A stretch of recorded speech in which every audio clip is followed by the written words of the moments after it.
da nossa parceria da Inspiring Girls com uma universidade, né? A primeira parceria com uma universidade no Brasil. Isso para nós é muito importante. Nós então, somos da ONG Inspiring Girls. Se vocês falam um pouco inglês, já sabem o que significa, né? Inspirando meninas. É uma ONG então, que está representada em mais ou menos 40 países. E aqui no Brasil estamos atuando desde 2017, né? A Jorge também, voluntária da ONG, somos uma equipe operacional de mais ou menos 8 mulheres, mas todas as role models que chamamos, role models, mulheres inspiradoras, né? Que são profissionais, que estão também participando, então são mulheres também, nós temos uma banda muito grande, né? 150, 200 mulheres de várias empresas da tecnologia, da engenharia, do setor da STEM, querendo também dar um depoimento sobre a profissão dela, que a Jorge vai fazer hoje com a especialidade dela. Habitualmente trabalhamos com faixa etária, né, de meninas bem jovens, entre 9 e 11 anos, justamente para impactar, influenciar elas, né, muito cedo, talvez influenciar um pouco a escolha de estudos, né? Tem poucas mulheres, como vocês devem já saber, na STEM, né? Na engenharia, na tecnologia, são menos de 20%. Então, tentando falar com elas, né? E abrir um pouco a consciência com a possibilidade de oportunidades para elas nesses estudos. Essa parceria para nós é muito importante também para poder impactar também as estudantes, né? Poder criar também ponte com um colégio de aplicação, né? Já organizamos um evento lá também sobre finanças, foi bem interessante também. E além dessas sessões inspiradoras que chamamos, né? Temos também cursos de desenvolvimento de soft skills, de comportamentos, né?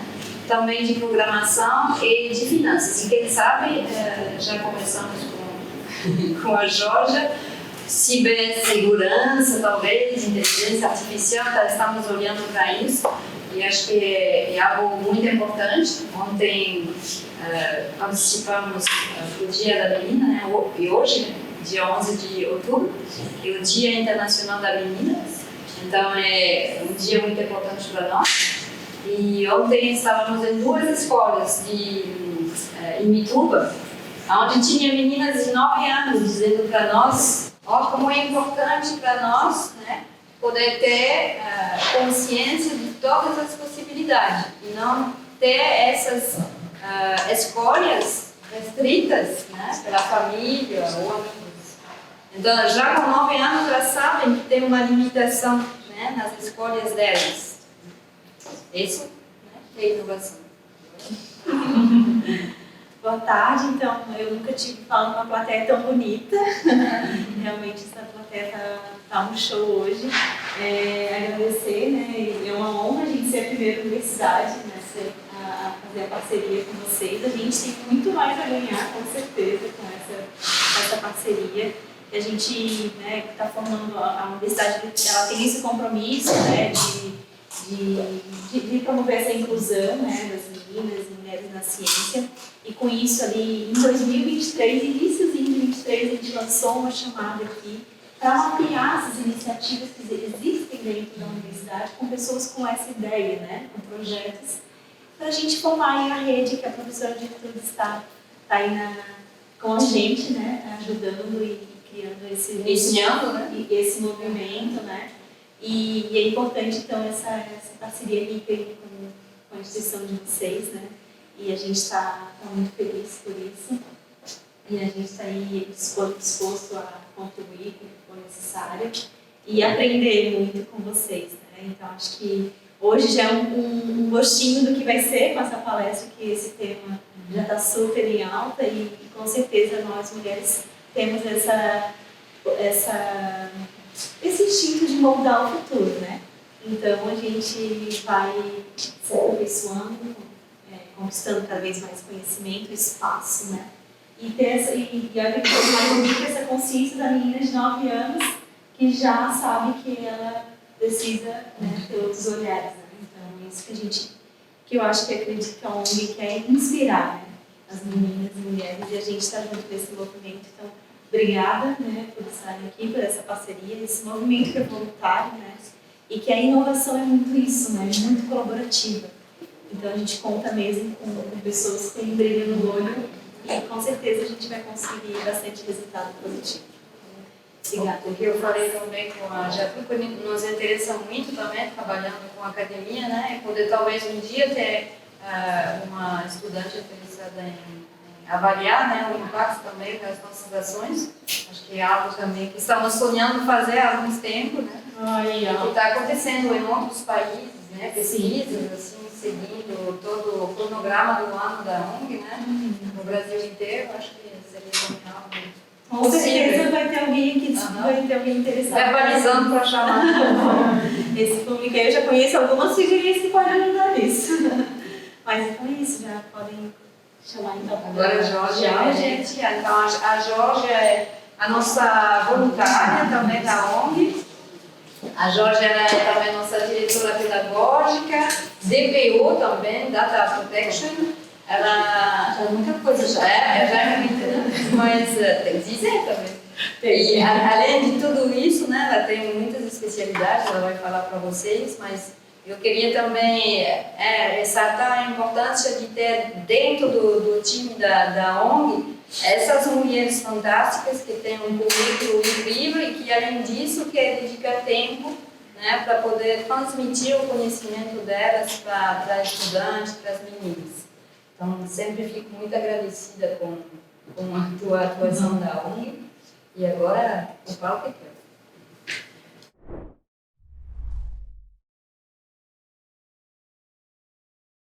Então, boa tarde, né? Meu nome vocês já sabem que é Georgia. Queria poder conhecer mais de cada uma de vocês que está aqui hoje. Espero que a gente possa conversar e quebrar um pouco esse formato de palestra. Então, fiquem à vontade para chamar, né? Não tem muito outro jeito que eu não trouxe uma bolinha para jogar em vocês, então tem que, acho que, levantar a mão para saber que vocês, né? Vocês também não vão jogar a bolinha de papel em mim. Então tem que levantar a mão e eu gostaria, para falar mesmo, eu gostaria de ter uma interlocução mais do que uma palestra. Mas eu vou falando aqui para puxar essa conversa e trazendo algumas ideias aqui para a mesa. Eu estou muito contente de estar aqui nesse ambiente acadêmico, que é um ambiente no qual eu convivi por muito tempo e conversei um pouquinho ali na entrada e sei que tem gente estudando temas de um modo bastante profundo, né? Muito mais até profundo que eu nesse momento, então eu gostaria também de entrar em contato com os temas que vocês estão estudando e somar nos meus conhecimentos. Então, por favor, falem comigo, tá? Mas eu vou falando aqui. Eu vou apresentar um pouquinho a Inspire Girls, que a Corine já fez uma introdução. A Inspire Girls é uma organização totalmente voluntária. Ela tem o objetivo de inspirar meninas. Vocês também podem ajudar a gente com isso, porque o nosso principal trabalho voluntário é encontrar mulheres inspiradoras que queiram inspirar essas meninas e que queiram doar uma hora do seu tempo, tá? Para ir lá conversar com essas meninas. A gente prioriza conversar com meninas de escola pública, meninas em situação de mais vulnerabilidade. Eu vou ser bem sincera com vocês que doar um pouquinho mais que uma hora, né? Porque uma hora é essa conversa, mas a gente faz uma preparaçãozinha antes, né? Para fazer essas conversas e aí vocês vão lá numa sala de aula conversar com essas meninas. Eu achei isso muito legal quando eu comecei a trabalhar na ONG, mas quando eu coloquei a mão na massa mesmo e comecei a transitar pela periferia aqui de Florianópolis, isso deixou de ser legal e passou a ser um pouco sofrido para mim. Tá? É um trabalho social bem importante, porque a gente conversando com as meninas, a gente se depara com realidades assim, meninas que até não têm tanto o problema econômico, mas tem um problema social, não conhecem, de desconhecimento, não conhecem as profissões, elas não conhecem as profissões das mulheres que a gente leva lá para conversar. Por exemplo, profissões que para nós são muito comuns, designer, elas não conhecem a profissão. Meninas de 12 anos, e não é uma, né? A gente vai numa sala de aula, conversa quais são teus sonhos, e parte do nosso coração assim, ouvir que metade daquela sala de aula, aquele grupo de meninas, não tem sonhos. né, que não têm perspectivas profissionais. Elas não sabem o que vão fazer. Meninas que com 14, 15 anos o que elas querem é casar e ter filho. Então essa é uma realidade, né? Não é uma coisa inventada, foi uma realidade que me chocou muito quando eu comecei a trabalhar como voluntária e que realmente virou uma causa para mim. E se vocês quiserem inspirar, porque realmente a gente leva uma mulher lá para falar sobre a carreira em uma hora faz muita diferença, né? Dá perspectivas, abre a visão, é uma coisa relativamente simples para quem vai, mas muito importante para quem recebe. A Inspire surgiu também, né, de algo produzido no mundo acadêmico. A Inspire surgiu na Inglaterra por duas mulheres que entraram em contato com uma pesquisa sobre a escolha profissional. E essa pesquisa trazia dados que mostravam que já na pré-escola existe um recorte. Vocês já ouviram falar, já viram esses dados? Existe um recorte de gênero na escolha profissional, né? Com 6 anos esse recorte já acontece e com 13 anos ele já está extremo. Se vocês quiserem ver também é muito interessante, tem um estudo, uma pesquisa da Unesco que chama Quebrando o Código, uma pesquisa bem aprofundada com uma série de dados que ela mostra que as meninas começam a desistir de estudar matemática, ciência, engenharia dentro da escola. Elas se deparam com as dificuldades, elas vão desistindo de estudar por causa disso e quando elas vão escolher uma profissão elas já estão no pico da desistência. Então a gente tem pouca escolha pelas profissões das áreas tecnológicas e muito quem escolhe também desiste. Então ela tem que fazer um trabalho mesmo aí. Então a ONG ela tem essa propósito, né, que é de inspirar mesmo, porque precisa. Né? Não é algo que a gente inventou, é algo que veio da pesquisa e a gente trabalhando na realidade, a gente vê que precisa mesmo. Às vezes a gente está na nossa bolha aqui, né, convivendo com os nossos grupos que estão estudando, que estão discutindo outras coisas e perde a conexão com essa realidade. Eu mesma perdi, tá? Por isso que eu estou dizendo para vocês, para mim foi muito chocante chegar lá nesse mundo. Bom, então existem profissões que são vistas como masculinas e a gente só pode concluir que isso é algo cultural, né? Porque se no mundo a gente está distribuído entre, se olhar os números da população, 50% é mulher, 50% composto por homens, não tem nenhuma razão para a nossa vida toda social não estar composta desse jeito, né? Não tem por que a gente ter 99% de professoras do ensino da educação infantil, por exemplo. Concordam comigo? Quem é da matemática aqui me ajuda aqui com os números, é uma distribuição que não é esperada. Né? Por motivos numéricos ela não é esperada, então tem que ter algo influenciando aí. E se tem uma força influenciando aqui, a gente tem esse propósito de influenciar para o outro lado. Então se vocês também quiserem ajudar, já fica o convite. Não tem muita razão, né, das profissões serem vistas como femininas ou masculinas, visto que a gente pode trabalhar com o que a gente escolher. Né? O trabalho está aí para ser escolhido conforme nossos talentos, desejos e habilidades. A gente trabalha também em conexão com os objetivos de desenvolvimento sustentável, né, da ONU, principalmente o número 4, que é a educação de qualidade, e o número 5, que é a igualdade de gênero. Né, mas toca em todos os outros. Lá. Vou falar um pouquinho mais, assim, rapidinho, quem sou eu, né? Eu também sou filha aqui dessa casa. Eu tenho hoje 52 anos. Eu tenho uma trajetória formativa bem curiosa, se vocês forem olhar, mas uma parte da minha trajetória acadêmica bem importante, ela passou aqui pela UFSC. Eu estudei no interdisciplinar em Ciências Humanas, eu tenho essa tese aí, que ela está aí do repositório, se alguém se interessar por ler. Me deu muito trabalho, muito gosto, também muito sofrimento, como os trabalhos que nos fazem, risos nervosos nesse momento. Eu apaziguei um pouco o meu conflito com sofrer para estudar. Quando estudando mesmo nesse programa, eu aceitei que o conhecimento é contra-instintivo. Instintivo é comer quando a gente tem fome, dormir quando a gente tem sono, né?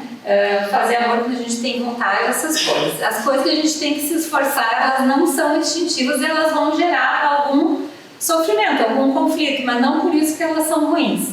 Né? Elas fazem a gente produzir coisas incríveis, importantes. Eu vim com essa bagagem, eu comecei, gente, a primeira coisa que eu fiz na vida que eu amei é ser bailarina. Eu fui bailarina Vocês imaginam o tanto de sofrimento que esse negócio não dá, né? A gente tem que virar assim, né? A gente tem que se entortar, mudar toda a anatomia do corpo. Isso me trouxe sofrimento, mas também me trouxe um encontro com aquilo que eu desejava. Estudar não é muito diferente, então passei pela mesma coisa que vocês, né? A gente sofre, mas a gente também tem benefícios. Eu acabei não ficando no mundo acadêmico, mas eu gosto dele, né? Eu gosto de vir aqui. Então, eu trabalhei 15 anos no ensino superior. Eu digo hoje que sou uma cientista, me considero uma cientista porque tudo que eu aprendi eu não perdi, né? Eu continuo com esse olhar. Mas eu resolvi dar um mergulho profundo nessas tecnologias digitais que eu mencionei ali naquele título dessa fala que eu estou fazendo hoje aqui com vocês, né? Desse mundo reconfigurado. Porque eu tendo 52 anos, quando eu escolhi uma profissão, eu também estava nesse recorte de gênero e eu não tinha tanta opção de profissões digitais, talvez fosse uma ciências da computação, lá que eu pudesse escolher para estudar, com muita matemática, que não era uma coisa que me atraía. Só que depois eu cheguei num ponto da minha vida que esse mundo de tecnologias digitais ficou muito interessante para mim. E para eu poder mergulhar nele, eu tive que sair do mundo acadêmico. Não consegui fazer esse encontro, mas está tudo bem. Então hoje eu não estou mais aqui. Eu hoje trabalho com segurança da informação, trabalho com perícia computacional forense, aprendo muito sobre a parte tecnológica que está por trás da máquina e entro em contato muito com uma realidade social que eu também não tinha conhecimento trabalhando como perito, que é a grande quantidade de golpes que existem, né, principalmente direcionados para idosos que não têm letramento digital, né? Então eu defendo esses idosos junto com o juiz lá dos golpes que eles levam, isso é muito bacana também de fazer, né? E as tecnologias de trabalho, isso é muito, tá, gente, muito. Isso faz parte também da reconfiguração do mundo, né? A gente bota esse negócio de reconfiguração para tornar o título interessante, mas não, é verdade, o mundo está realmente dando uma mudança muito grande hoje. Que mudança? Vou colocar meu ponto de vista e gostaria que vocês trouxessem o ponto de vista de vocês. Já há algum tempo, a gente vem ganhando poder pela tecnologia de fazer coisas que têm um impacto global muito extenso e muito importante. Eu acho que um evento bem contundente que existiu relacionado a isso nem estava relacionado com tecnologia digital, mas outro tipo de tecnologia. Alguém arrisca dizer qual é?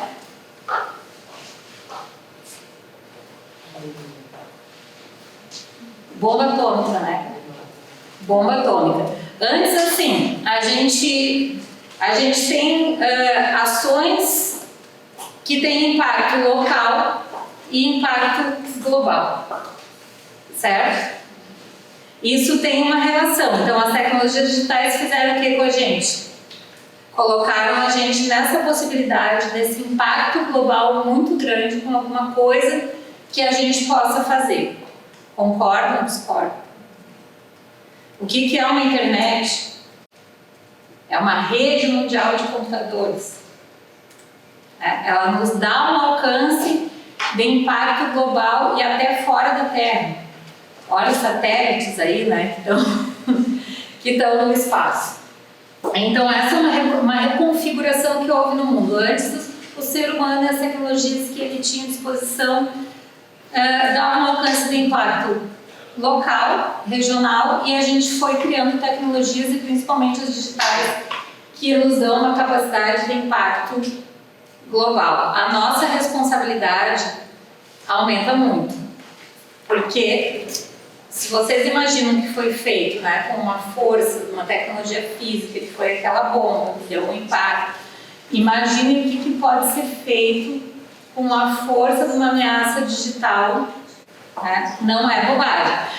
Parte de configuração do mundo também, que o digital impacta e tem a ver com a inteligência artificial, e ela é usada para isso.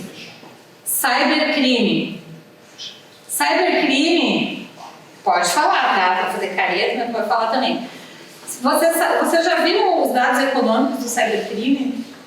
Hoje, se o cybercrime fosse um país, ele seria apenas a terceira economia do mundo.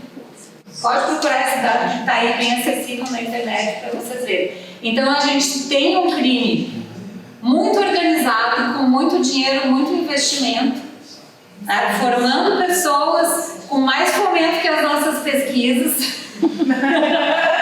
Verdade, eu tenho que dizer a verdade, é verdade. E a gente está aqui, não, é pra rir sorrindo, né? Mas é um dado importantíssimo social que a gente tem que trazer, que faz parte desse título da reconfiguração do mundo. Deixa eu até me tirar aqui que já passou essa parte.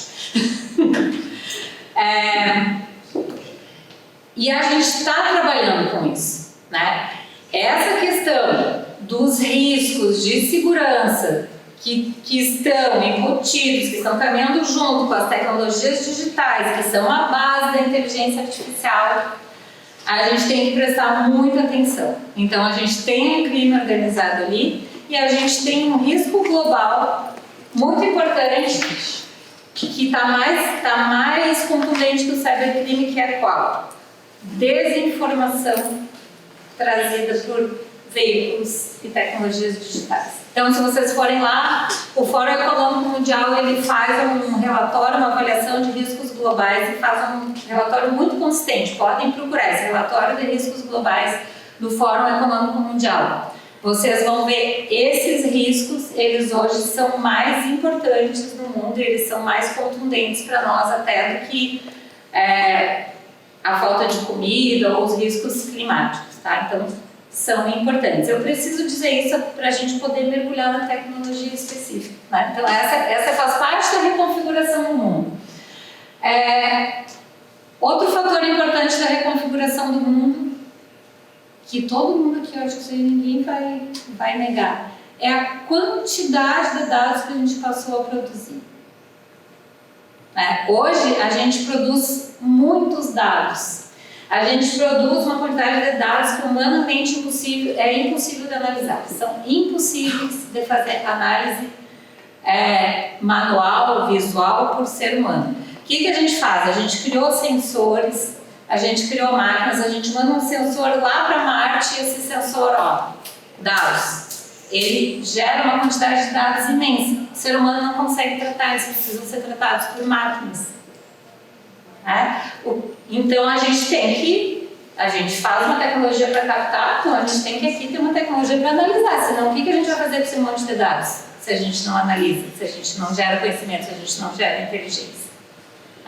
Então essa é a reconfiguração do mundo importante relacionada com o IA, que eu pensei em trazer aqui para começar a conversar com vocês. Alguém quer acrescentar alguma coisa? Eu gostaria que essa questão de todos os dados e a análise desses dados requer uma questão de energia.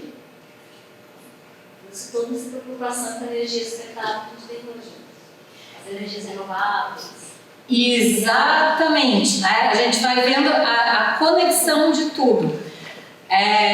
Os dispositivos computacionais, né, eles não funcionam movidos a ar, né? Ainda a energia eólica ainda não faz funcionar. A gente precisa uma energia, hoje a gente usa energia elétrica, algum tipo de energia das baterias, é muita energia, né? Isso produz calor, isso custa dinheiro, né? Essas máquinas aqui, elas têm metais pesados dentro, né, das suas estruturas, elas têm ouro, elas têm metais poluentes. Então, assim, se a gente for olhar isso, a gente trabalhar com tecnologias computacionais é necessário, não vamos voltar atrás, não vamos abandonar, vamos trabalhar cada vez mais, mas esse olhar de que isso seja mais eficiente, mais sustentável, ele é necessário, porque quanto mais dados, mais processamento precisa, né, e mais energia a gente vai gastar. Não só gastar, pagar essa energia, como ela gera calor, né, e ela vai impactar o nosso clima. Então a gente tem esse impacto global, né, muito contundente sendo produzido. Então dizem assim, aquela coisa bem clichê. E os dados são um novo petróleo. Já ouviram isso? Né? A gente olha assim, tá bom, pode até ser, né? Mas o que é o petróleo? O petróleo é um recurso natural que está lá e se ele não for tratado com responsabilidade, ele vai ser o quê? A gente pode até botar fogo no reservatório de petróleo e fazer um grande desastre. Então, os dados podem até ser um novo petróleo mesmo, mas eles precisam ser tratados com responsabilidade, com sustentabilidade, né, para que eles tenham valor para a gente. A gente criou essas tecnologias e chegou num lugar em que a gente está produzindo montanhas de dados, que talvez sejam só gastos de energia, né, se a gente não tirar informações e conhecimento deles. Então pode até ser uma inutilidade se a gente não transformar eles em alguma coisa. Ou alguém pega o petróleo lá do chão e bota direto no carro. Eu ainda não consegui, né? Eu nem nunca vi petróleo, né?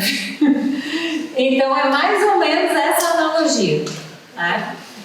Existe um olhar e isso vai impactar também as questões éticas, né? Você tem uma discussão, que eu não conheço a discussão de vocês, mas gostaria de conhecer, né? Então a gente está aqui nesse momento que a gente está vivendo hoje, tá? Nesse contexto e trazendo mais um último fator importante da reconfiguração do mundo. A gente tem um potencial para automação muito grande. Então a gente se empolga muito com isso, né? A gente precisa dessa automação porque só na energia humana não conseguimos processar e aproveitar todos esses dados que a gente está captando hoje. Então é importante desenvolver tecnologias para isso, né? E a gente gosta, né? Quem que não gosta de se livrar de tarefas repetitivas? Então a gente vem para um momento em que a gente está criando tecnologias e a inteligência artificial também, que ela coloca uma camada de automação em cima das nossas tarefas, ela faz pela gente, né? Que legal, olha o chat GPT, ele traduz nossos textos, ele não ajuda. Quem não pediu ajuda para fazer um artigo acadêmico? Não tem nenhum problema, né? Ele não pode escrever para a gente, não pode pensar para a gente, mas a gente pode pedir ajuda. Se tem algum erro de concordância, né? Se tem alguma sugestão de pensamento, até de tradução, não vejo nenhum problema. Pode falar. Vamos falar. Na verdade, eu acho que é uma das grandes experiências que eu tive, porque eu acabei vivenciando algumas mudanças também, tecnológicas, não é mesmo? Mas a inteligência artificial é uma ferramenta muito importante para a gente. Acho que saber utilizar com ética é importante, mas saber utilizar esse recurso para a gente se desenvolver também, não só como uma bengala, né? E por muito tempo a gente escutou isso tão longe da gente, os carros elétricos, as usinas de fotovoltaicas, por exemplo, né? E hoje a gente poder ter acesso a isso, poder usufruir desse recurso é muito importante, né? Ele está aí, né? Então, como que a gente vai usufruir desse recurso com ética? Né? Olhando isso de modo abrangente, desde o impacto global nas questões climáticas até na honestidade dos trabalhos que a gente produz, né? Das pesquisas que a gente produz. Então, vocês vejam que é muita coisa para a gente olhar e considerar, mas a gente precisa olhar e considerar esse cenário todo.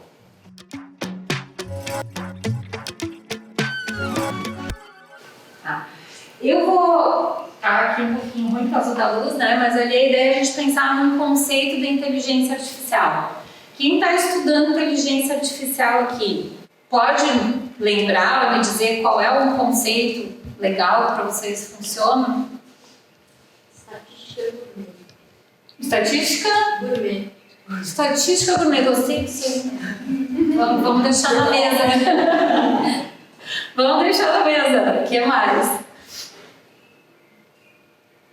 Faz muito sentido para mim. Bom, é algo em discussão, né? A gente não precisa ficar preso num conceito, até porque não tem um consenso, mas vamos prestar atenção nessa coisa da estatística gourmet, isso faz muito sentido. Tá? Eu gosto muito de ler a Dora Kaufman, não sei se vocês leem ela, também é uma estudiosa da inteligência artificial, ela tem algumas publicações, ela é bem ativa, tem coluna, ela é acadêmica também. Né? Então, o que ela diz? Para mim faz esse sentido. É um pouquinho mais amplo que a estatística gourmet, ele contém. Aí é um campo de conhecimento e ela vai integrar o quê? Linguagem, inteligência, raciocínio, aprendizagem e solução de problemas. Tá? De um modo bastante complexo. E aí, na apresentação que eu preparei, eu vou trazendo um pouco de cada ponto desse para dizer por que isso faz sentido para mim. Tá? E vocês vão trazendo também as questões que fazem sentido para vocês, por favor. Bom, linguagem. Né? A IA não é comunicacional, por acaso? Né? A IA que a gente tem hoje, o que ela faz? Ela pega essa estatística gourmetizada, né? Porque ela tem uma parte forte lá da matemática baseada em estatística que se chama como em linguagem técnica e que não nasceu batizado de IA? ML. Machine Learning.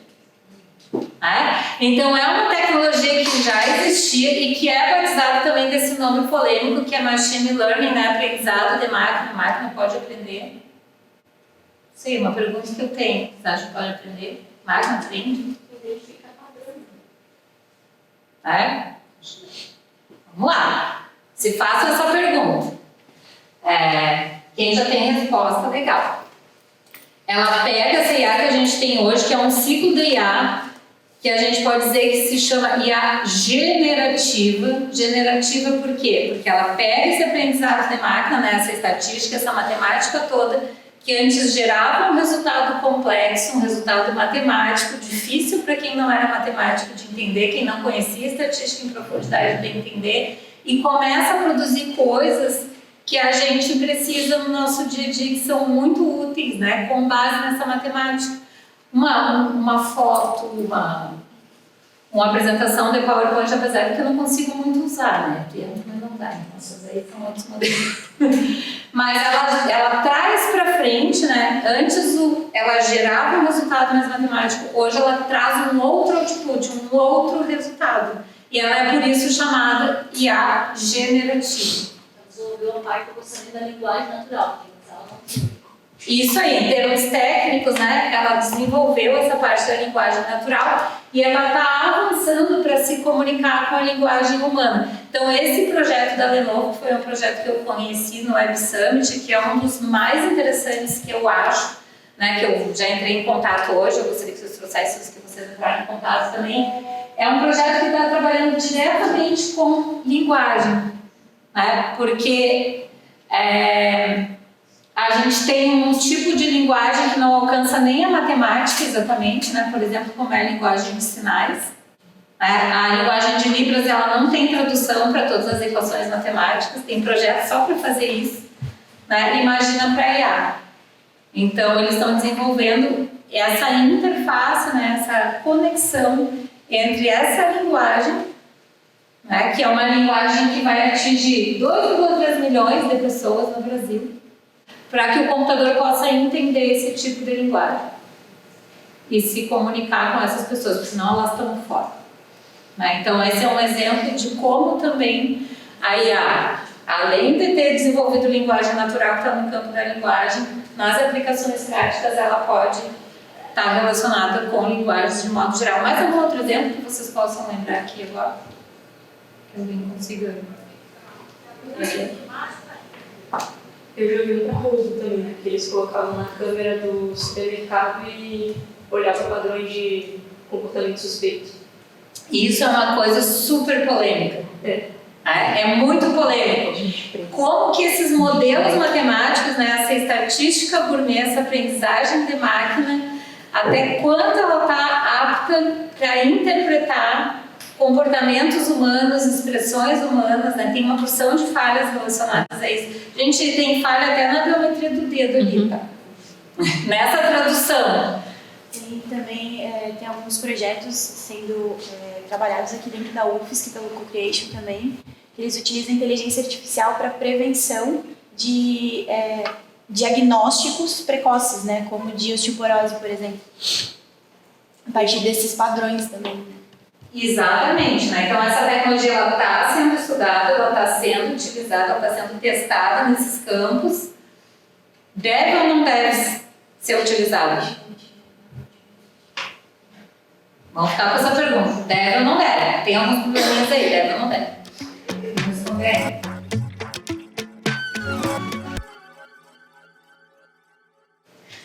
Bom, nessa coisa coisa de deve ou não deve, a gente tem que pensar, né, que quanto mais a gente vai aproximando essa linguagem das máquinas, a capacidade das máquinas do comportamento humano, mais a gente vai dando poder para esses sistemas.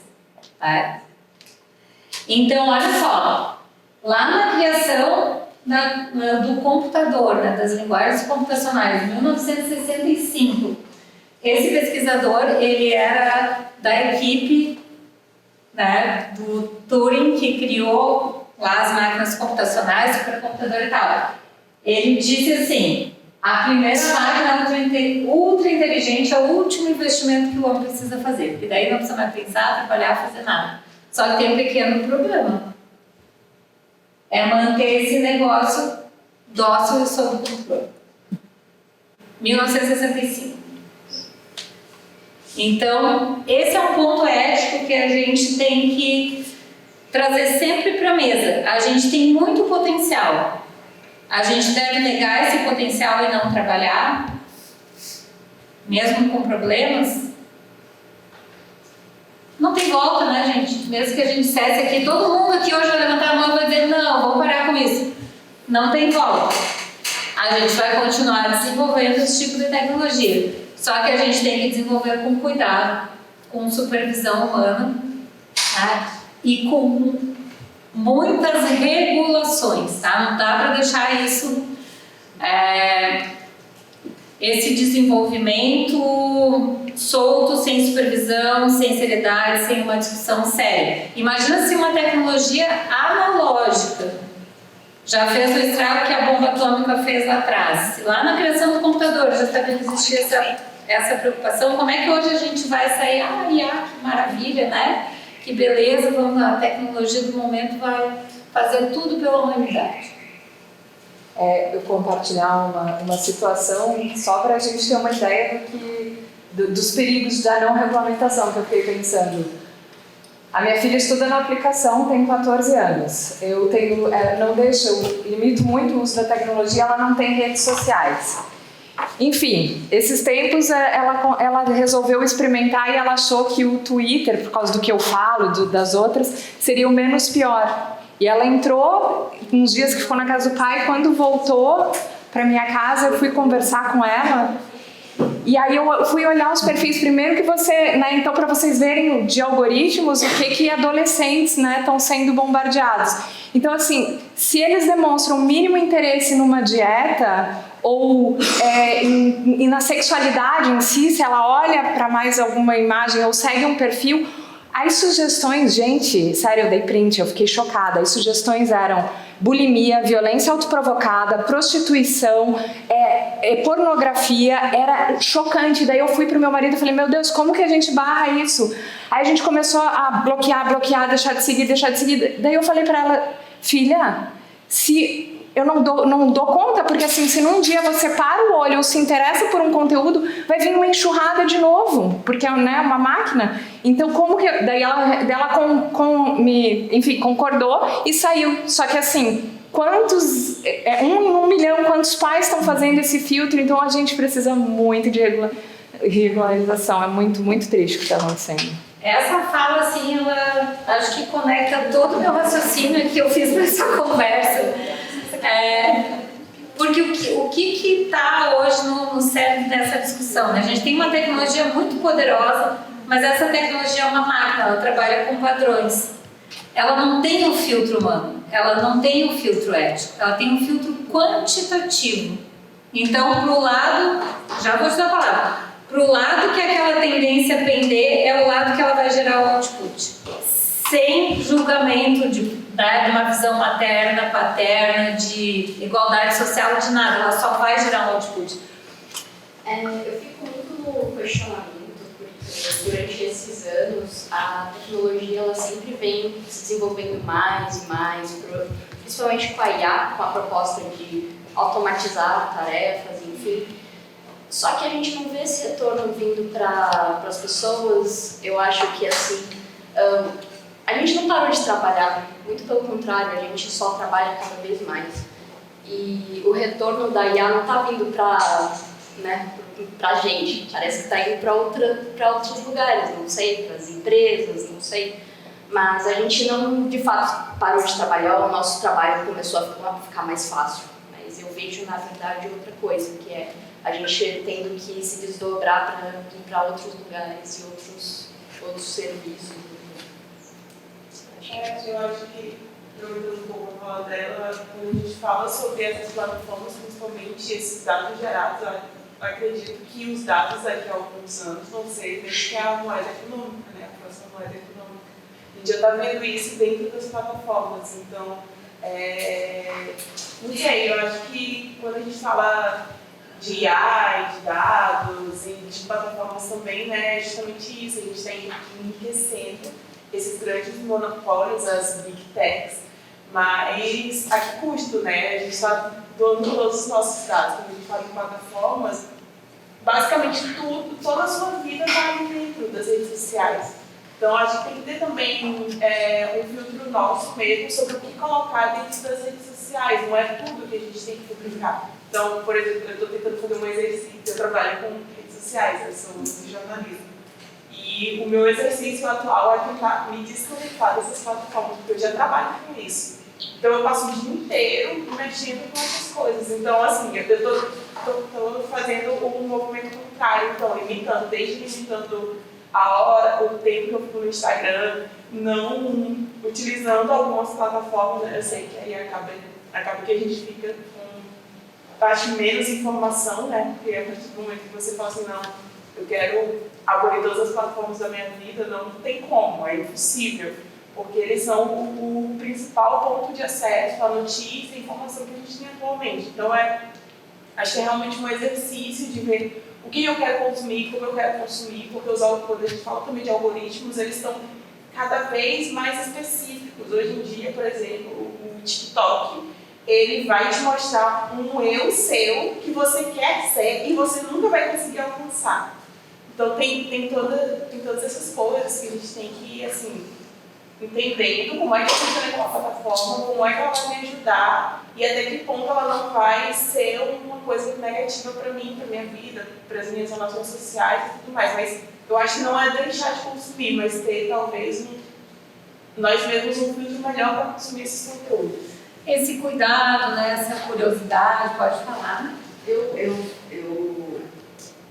Talvez seja um pouco polêmico, né? Eu vou falar, mas me conforta um pouco pensar que o filtro ainda é humano, né? Ou seja, de toda essa produção de conhecimento, de dados, enfim, ainda sobre algo que é específico e genuíno da humanidade, né? Então, e para isso talvez não haja substituição, digamos assim, né? Por enquanto, pelo menos, né? Então, a gente tem uma tarefa importante, que é realmente analisar em tudo que está à nossa disposição, né? Porque eu vejo um certo aspecto como positivo, né? Ter tantas coisas à nossa disposição. Mas a escolha, enfim, né? E o tratamento dessas informações ainda demanda uma atividade genuinamente humana. Né?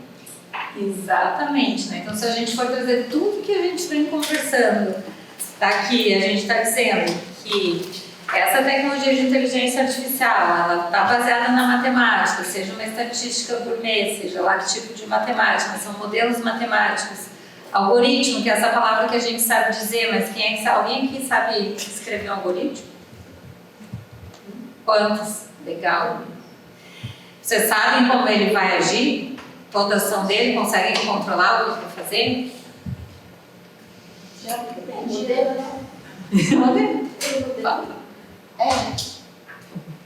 Como eu estou no nível de graduação, eu estou num nível bem... Tu tá num nível muito mais alto que o resto de nós aqui, vocês duas. Então vai na fé e só fala. Porque a gente nem sabe, né? Embora eu tenha escrito isso, estudei, fiz essa matéria, rodei a primeira vez. Entende que pode falar, porque tu tá sabendo. Não. É que eu falei, eu faço ciência da computação, sou da graduação ainda. Então, por enquanto, mas é estranho, porque ao mesmo tempo que a gente acha que a gente sabe o que a gente está fazendo, ao mesmo tempo parece que a gente vai perdendo controle, você vai expandindo, vai expandindo, vai expandindo. E uma hora a gente fica, tá, o que está acontecendo? Daí volta para tentar entender o que a gente mesmo fez. E é exatamente isso aí. É exatamente isso aí. Né? Então a tecnologia hoje ela está nesse estágio. Né? A gente sabe que existem algoritmos, a gente sabe, o nome disso sabe mais ou menos, né, que eles vão produzir um resultado lá nas redes sociais que a gente não controla. Algumas, né, que eu, um dia quando eu pensei, quero chegar lá, sabe, e escrever algoritmos, todo o meu respeito por vocês, porque é algo bem complexo de fazer. Mas nem quem sabe escrever tem o controle sobre isso, né? Sobre as ações, como essa tecnologia, quando ela é colocada em operação dentro de um sistema, ela vai realmente funcionar. Porque eles são feitos para isso. Eles são feitos para fazer coisas que a gente, humano, não consegue fazer com a nossa mão, a nossa energia, a nossa alimentação. Né? E essa questão geral do genuinamente humano também ela é muito importante. Hoje, eu vou adiantar isso, depois vai aparecer aí para frente. O que separa essa tal de inteligência de máquina da inteligência humana? O que deram o nome de inteligência para essa tecnologia? Ela é de fato uma inteligência? Porque ela consegue produzir coisas, porque ela consegue tomar decisões? Será que isso é uma inteligência? Simula. Ela simula um tipo de inteligência. Tá? Mas dentro dessa inteligência que ela simula, faltam muitas coisas do genuinamente humano. Um fator importantíssimo: percepção. Né? A percepção dessas tecnologias pelos sensores ela é limitada, ela é enviesada. A gente olhar uma coisa que está acontecendo, ainda que seja digital, que tem um padrão. Tá? E tem 1000 estudos para isso, aí desenvolve um sensor de digital. Já evoluiu bastante no tempo que dava para imprimir um dedo de silicone e botar ali, né? Hoje o sensor evoluiu, ele sabe se aquele dedo está vivo, está morto, ele sabe isso. Mas ele gera erros, porque a gente tem que traduzir isso aqui para 0 e 1 no fim das contas. E nessa tradução é um caminho longo, sempre tem erros. Então a gente não tem essa capacidade de conexão direta entre os sensores e a informação que a máquina vai receber. Isso aí, passa por várias camadas de linguagem, né? Porque o computador só vai entender a linguagem binária, 0 e 1 que vai se transformar num pulso elétrico. Vocês conseguem imaginar essa abstração? Olha, eu digo que sim, mas não sei se é verdade, tá? Eu fico tentando ver aquele monte de 0 e 1 combinado e transformado num pulso elétrico. Eu sei que isso é assim, mas é uma abstração. Ninguém vê, né, o 0 e 1 se transformando em eletricidade, fazendo as portinhas da placa funcionar. Põe. Agora vem o computador quântico. Aí eu falo, se com 0 e 1 a gente consegue fazer tudo isso falhar, imagina com o computador quântico que potencializa essa representação. O computador quântico ele vai dar uma outra reconfigurada. O que ele vai fazer? Ele vai exponenciar a capacidade de processamento. Então, esse montão de dados que tem aqui, a gente vai conseguir trabalhar com eles num volume, numa velocidade muito mais rápida. Então, imaginem o que esse output, né, essa geração, essa parte que vai sair desse processamento vai ser capaz de fazer. Nenhum ser humano vai ser capaz de fazer isso. Nenhum grupo de ser humano vai ser capaz de fazer isso. Nenhum grupo de centenas, nenhum exército vai ser capaz de fazer o que essa tecnologia vai ser capaz de fazer. Então, imagino que aumenta a nossa responsabilidade ao trabalhar com isso, cuidar da necessidade de regulação. Tá? Olhar para isso.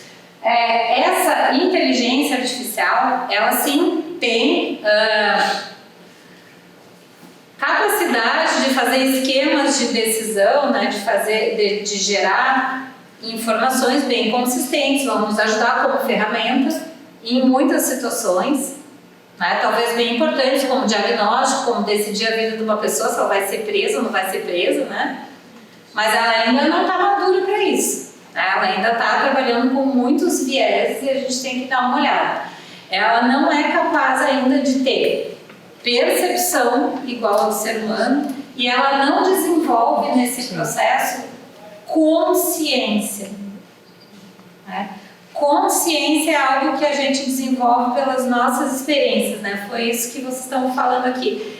eu estou escrevendo um algoritmo, mas daqui a pouco eu estou percebendo que eu perdi o controle do que ele vai fazer. Eu estou trabalhando com redes sociais, mas daqui a pouco eu estou vendo, tu vai desenvolvendo consciência. Essa tecnologia, ela não desenvolve isso, ela simplesmente vai fazer. Se não tiver um ser humano por trás para programar ela de um jeito que ela não faça certas coisas, ela só vai fazer. Né? Então, pode falar. Eu queria só contribuir com o que você falou. Hoje eu vi uma notícia do Ministério Público em São Paulo que eles estão investigando Roblox, que porque vários jovens que têm o sonho de ser designer de games, de jogos, ficam horas criando jogos dentro do Roblox e como essa plataforma está sendo meio que fiscalizada por explorar o trabalho infantil, né? Então, realmente, isso que você falou, a gente põe o nosso trabalho, a gente põe o nosso conhecimento lá e como que está sendo usado, né? Exatamente, a gente não tem esse controle, né, esse conhecimento de como isso é por trás. De fato, a gente não tem. Isso é um problema da IA. Lá e aqui. Eu quero dar um exemplo disso tudo também. Eu sou engenheira de dados, eu também já trabalhei como cientista de dados. E já vi uma profissional da ciência de dados falar sobre isso, de como a gente não pode deixar a IA com caixa preta, decisões de caixa preta, assim. Ela dá um exemplo bem legal, que seria, por exemplo, numa empresa, você usar a IA para ajudar no processo seletivo. E como isso pode ser problemático. Por exemplo, você pega a empresa e você pega os dados dos empregados daquela empresa. E aí você vê quais deles têm mais sucesso. E você coloca na IA, injeta na IA esses dados. Coloca os dados de sexo, de raça, né, de tempo, de experiência, enfim, né? E aí você pega um dado do IBGE ali e fala, vamos ver agora, bota a IA ali, coloca se as pessoas candidatas. A IA pode muito bem pegar e falar, essa pessoa aqui é mulher, portanto não condiz ali com as pessoas que estão fazendo sucesso na empresa.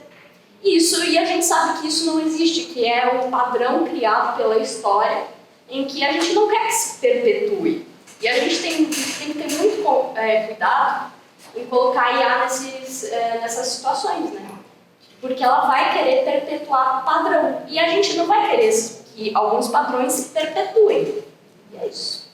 Vou deixar vocês falarem, depois eu volto aí. Tem uma fala. Vai responder direto, daí depois posso suceder tua vez e daí depois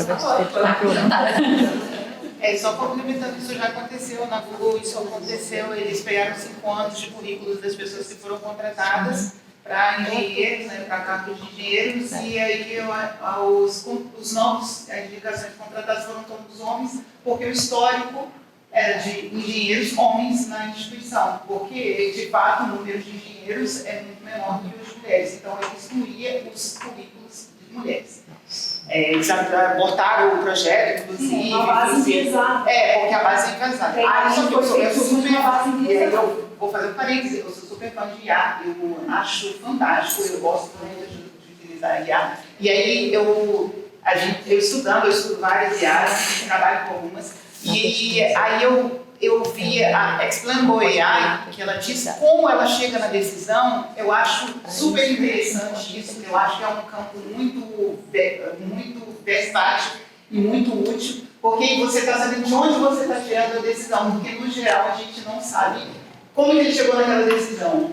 E aí a Explainable AI eu achei fantástico, eu acho que as ferramentas, em vez da gente ficar, o que está pegando de mim para jogar no mundo, eu sou muito. O que tem no mundo que possa me ajudar no meu dia a dia, na minha vida acadêmica, no meu trabalho, no que eu penso, nas tomadas de decisões, na medicina, no meio legal, no judiciário. Então, quando a gente utiliza isso de uma forma um pouco mais inteligente, não só preocupar com o que ela está pegando da gente, mas o que a gente pode agregar nela e considerar aquilo para tomar as nossas próprias decisões, eu acho que é mais interessante. Eu considero, eu estou nesse caminho mais ou menos. E aqui a gente tem alguma coisa muito importante, né? com essas falas que vocês fizeram, já vou passar a palavra para a tia, mesmo se tu quer entrar nesse rolê aqui. Não quer mais? Não, vem, depois eu vou passar a palavra. O que acontece? O problema é a tecnologia. O problema não é a tecnologia, né? A gente está num momento dessa tecnologia que a gente tem que conhecer mais sobre ela, né? E tem que saber usar a tecnologia. Então, tudo isso que vocês estão dizendo aqui é formar esse conhecimento e pensar critérios de uso, né? Então, essa tecnologia, ela vai criar uma inteligência que aprende. Olha, esse engenheiro, ele, não sei, até hoje é bem polêmico, né? Se realmente ele evoluiu o sistema que ele estava desenvolvendo ao ponto dele se tornar consciente, que diz que a IA não é, né? Só nós seres humanos somos, ou se ele fez uma projeção de tanto que ele se apaixonou pelo projeto e deu uma... Né? Eu não me aprofundei no caso, ele deu uma viajada ali, mas ele acabou saindo, sendo demitido do Google quando ele levantou essa ideia de que o projeto que ele desenvolveu tinha criado consciência, tinha mudado de nível, né? Hoje a gente sabe que esses modelos matemáticos, eles não aprendem, eles são treinados com bases de dados.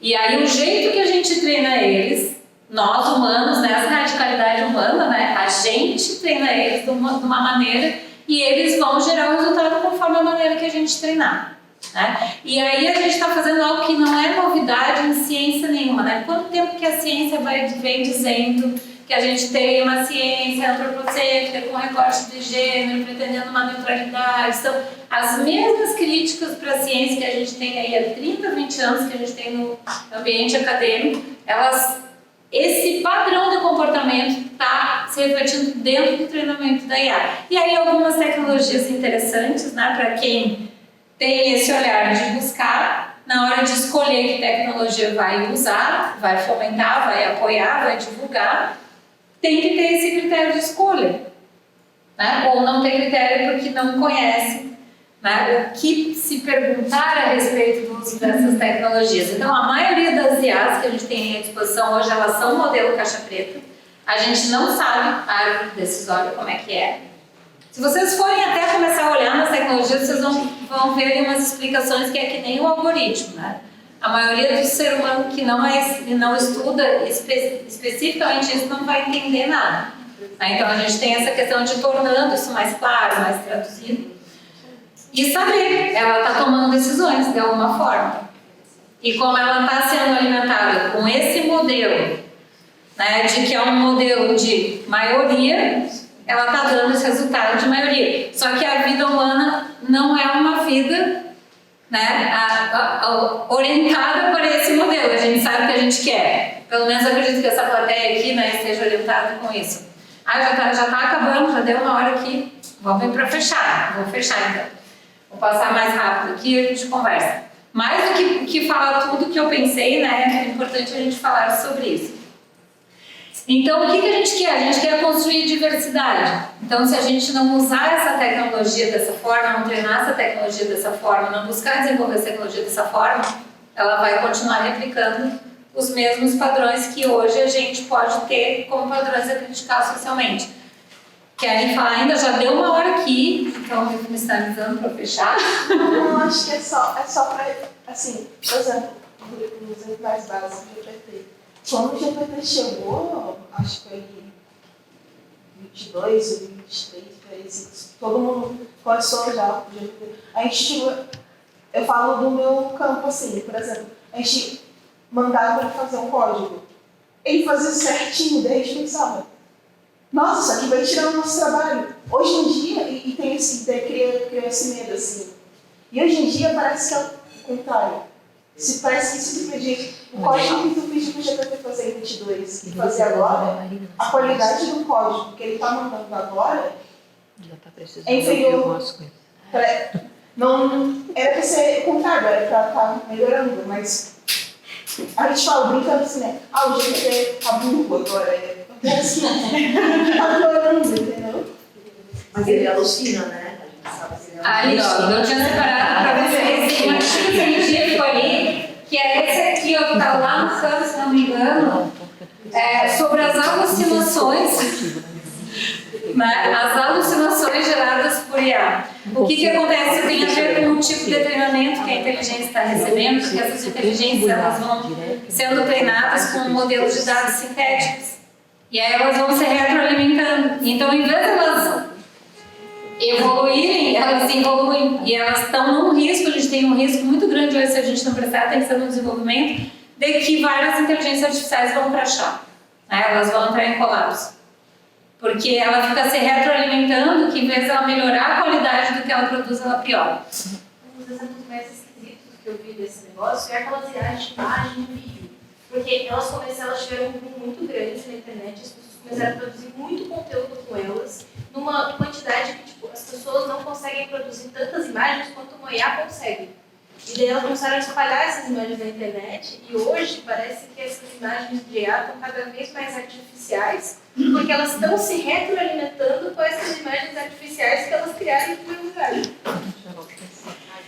Provando que elas não estão tão inteligentes. O Nicoleles diz algo nesse sentido, né? Que acaba com a criatividade, com a criação. Então, para o futuro, tudo vai ser uma repetição do passado. Eu quero deixar esse recado aqui, né? O problema não é da tecnologia, o problema é o caminho que a gente está tomando, né? Nesse momento é o estágio que a gente está, a gente tem que dar uma guinada nesse caminho, tem que prestar atenção, tem que olhar para a regulação, para as implicações éticas, para o modo técnico de desenvolver. Isso aqui é uma curva de hype do Gartner. O Gartner é uma fonte de dados assim, de desenvolvimento de IA muito legal, que eu recomendo que vocês vão lá olhar os artigos, né? Tem bastante coisa. De tendências tecnológicas de modo geral. Tá? Mas eles têm muito material sobre IA, é um dos melhores, assim, na minha percepção, e eles criaram essa curva aqui. Olha só o que essa curva está dizendo. A gente se empolga com muitas coisas que a IA pode fazer, né? Lá no fim da curva, vocês estão vendo que ela vai se achatar, ela vai adquirir uma maturidade. Então, tem muita coisa acontecendo que a gente precisa realmente ter um olhar crítico. Esse é o meu principal recado que eu falo de hoje. Olhar crítico, prestar atenção, trabalhar a regulação, ser crítico ao utilizar, né? Como vocês estão mostrando aqui, que são críticos, que estão percebendo, que estão vendo o que está acontecendo, com essas comparações antes e depois. E o problema da IA não é a IA. O problema da IA hoje é o hype. Né? Então eu trago essa curva do hype, esse aqui é o meu recado. Não vamos demonizar a IA, não é a IA o problema. Mas o hype que se deu e a velocidade, a falta de responsabilidade, a falta de cuidado, a falta de atenção, a pressa em utilizar e não dar o devido tempo para ela ganhar uma maturidade, que é o problema, o risco maior que a gente está enfrentando hoje. Então esse é o meu principal recado, né? Já posso parar de falar e agora, se vocês quiserem conversar, já deu aqui até uma hora.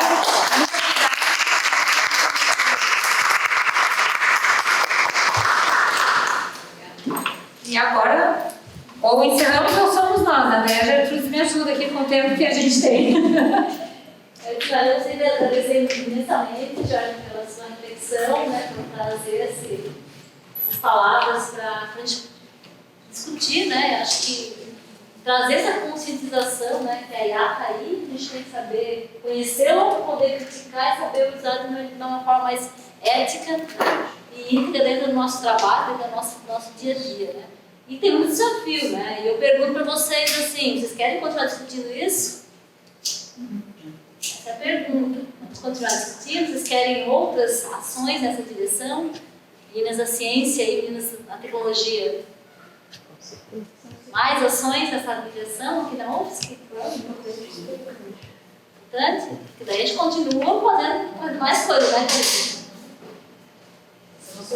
E me convide, que daí eu vou vir aprender aqui coisas com vocês. Tenho muitos conhecimentos aí que eu tenho vontade de ir avançando neles, né? Muita coisa a gente discutir aqui, né? Pela frente. Mas eu deixo agora à disposição se quiserem ter mais alguma pergunta. Estou perguntando um pouquinho.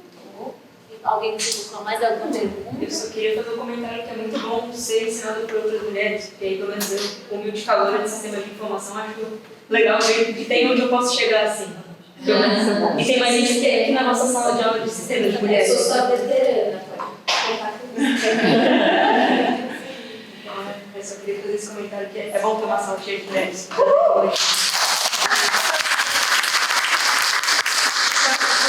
Aproveitem, né, quem tiver à disposição. Eu com a Corine, a gente faz umas formações de comunicação não violenta e a gente tem um exercício que as crianças ganharam de nós, assim, correndo. Eu vou contar a história para vocês.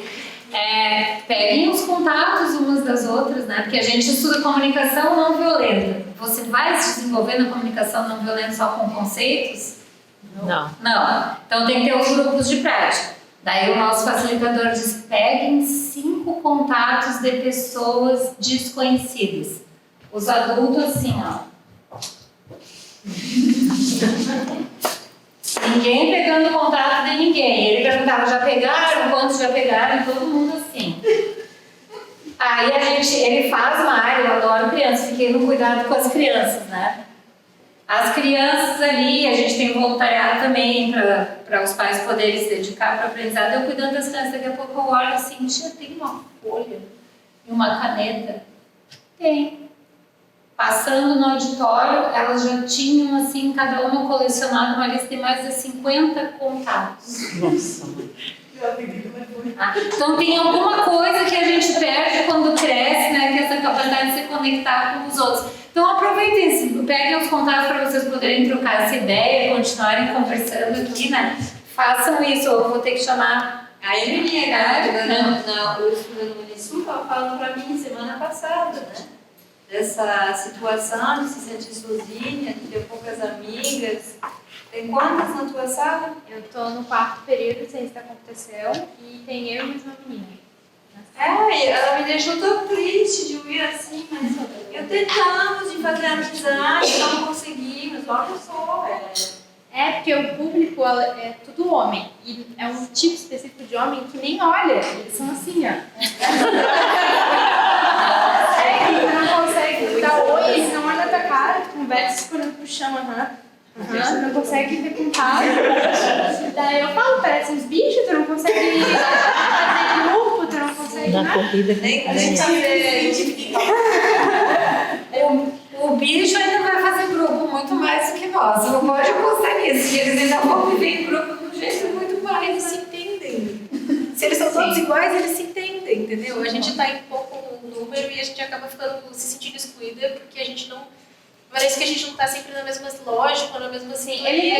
Eles fazem um grupo de guri, todo mundo no computador, eu não sei como é que eles fazem junto. Como é que eles fazem as coisas? Online? Sabe que eu fui numa palestra sobre os ODS e eu sou da área da sustentabilidade.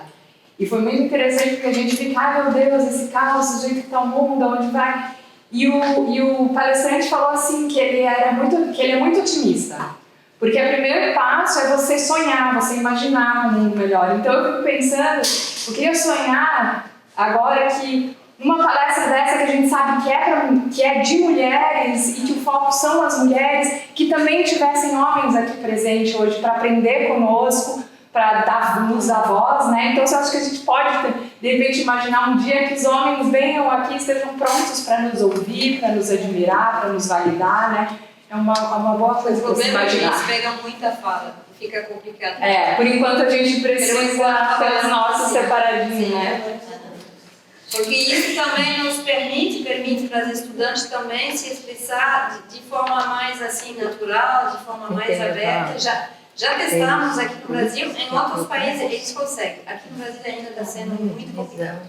De dar um espaço. A gente pode fazer um lá em cá, né? Faz uns espaços só para as mulheres, vamos lá conversar com tudo que é o mundo, né? Mas ter esses espaços em algum momento só para as mulheres, eu acho que funciona e ainda é necessário, né? Enquanto a gente vai trabalhando para não ser mais. A professora Gertrudes é super, né? De trás ali no nosso programa, né? Ela traz muito esse espaço E é muito gostoso mesmo, né? Quando a gente teve, né, Laura, o espaço que é de pesquisa só em mulheres. Nossa, assim, para mim foi incrível poder sair da onde a gente está na sala, né? Bem isso que vocês falaram, que os homens tomam conta e minam a gente, porque a gente quer falar e nos minam, né? E daí um espaço de compartilhamento, de colaboração de mulheres é muito legal. Eu já queria aproveitar a mensagem também, agradecer a professora Gertrudes por essa iniciativa, assim, com a Corina. Isso, Corina? Porque na academia eu tenho um grupo multidisciplinar mesmo, muitos meninos, muitas meninas e por sorte tem um grupo muito efetivo, assim, que todo mundo se ajuda, né? Mas eu venho de um mundo majoritariamente masculino, então meu pai é mecânico, cresci no meio de uma mecânica, cresci no meio de carros e para mim é difícil dentro da empresa da família eu ter voz frente ao meu cliente, que eu entendo de mecânica muito mais que muitos dos meus clientes. Então, não é só sobre inteligência artificial, não é só sobre academia, eu acho que não é só sobre carro ou beleza, eu acho que é sobre a gente se unir realmente, ter esses espaços para a gente poder conversar e trocar essas dores, que não devem ser romantizadas, a gente sabe disso, mas eu acho que a gente tem muita possibilidade aqui de trocas e de fortalecer, para não só a gente levar a nossa voz, mas para a gente aprender mais umas com as outras, porque nós estamos aqui, a gente não se conhecia antes, então essa é um movimento que a gente está conseguindo apoiar também. Obrigada, professora, pela oportunidade. E esperamos ter, sim, mais ações como essas e ter mais mulheres, mais meninas aqui na universidade para a gente fazer essas trocas dentro da universidade e para fora da universidade também. E foi também por a ideia, né, de pedir um questionário com o tema, realizaria também, acho que nos ajuda também a buscar também essas role models para vocês poderem escutar elas. Então, lançar um desafio para cada uma que está aqui hoje. Né? A gente tem um grupo no WhatsApp, Mulheres ETC, tecnológico, tem mais de 200 mulheres aí, estudantes, mas com engajamento ainda em relação a essas ações que a gente tem promovido. Né? Então, eu gostaria que vocês disseminassem, né, para seus colegas, para suas amigas, tentam trazer no próximo evento que a gente for fazer, uma roda de conversa, vamos ver o que a gente vai fazer. É importante vocês nos dar um feedback, o que vocês gostariam, né? Porque a gente está aqui, né, Pauline, para ajudar vocês nesse processo. E a gente também é um aprendizado para a gente também, né? Então eu gostaria de agradecer cada uma de vocês que veio aqui hoje, dia de chuva, terça-feira, cansados, exaustos essa semana, mas estiveram aqui, levem isso com vocês, tentem trazer na próxima, virem e trazer mais alguém, né? E vamos aumentar essa roda e façam suas rodas também, não precisa ficar esperando para o movimento nosso, mas vocês também como meninas e mulheres se unam, né? Em prol disso, para ouvir e serem ouvidas, né? De mulher para mulher. Né? E junto a gente vai construindo um mundo mais humano, que é o que a gente está precisando aqui no meio dessa tecnologia toda. Né? Eu gostaria de agradecer muito a Corine, né? Spiringels, por ter procurado, ter uma conversa rápida que a gente teve no final de semana, no encontro que a gente teve, a gente não se conhecia. A Corine falou do Spiringel, falou que não tinha parceria com a universidade, como não ter? Então agora vai ter, né? A gente já se mobilizou, informal, se tornou formal. Muita gratidão também. Gratidão também a Jorge por ter vindo aqui, colocar suas experiências, a sua visão, a sua trajetória em relação a isso, inspirando outras mulheres também. Muita gratidão também. Estamos aqui, todas mulheres, né? Vamos seguindo adiante, não vamos parar. Esse é o primeiro de muitos, ok? Nossa.